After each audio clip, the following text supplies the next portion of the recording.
మన గ్రామాల్లో ఊరి నడిబొడ్డున బొడ్రాయి ఉంటుంది. దాన్ని బొడ్రాయి అని ఎందుకు పిలుస్తారు, దాని వెనుక ఉన్న చరిత్ర ఏంటి, ఇప్పుడు ఈ వీడియోలో తెలుసుకుందాం. అయితే మీ ఊర్లో బొడ్రాయి ఉందా, ఉంటే ఏమని పిలుస్తారు కింద కామెంట్ లో చెప్పండి. బొడ్రాయి మన గ్రామాలకు గుండెకాయ లాంటిది. ప్రతి గ్రామానికి ఒక బొడ్రాయి ఉంటుంది. గ్రామం నిర్మాణ సమయంలో పొలిమేరలను నిర్ణయించిన తర్వాత ఆ మొత్తం వైశాల్యానికి మధ్య భాగంలో ఈ బొడ్డురాయిని శాస్త్రోక్తకంగా ప్రతిష్ఠిస్తారు.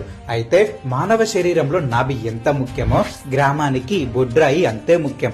అందుకే దీనికి బొడ్డురాయి అని పేరు వచ్చింది. ఈ బొడ్రాయి 3 భాగాలుగా ఉంటుంది. కింది భాగాన్ని బ్రహ్మదేవుల్లా భావించి 4 వైపులా చెక్కుతారు.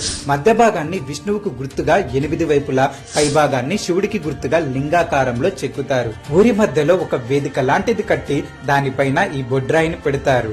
అయితే దీన్ని పెట్టక ముందు ఒక ముఖ్యమైన పని చేస్తారు.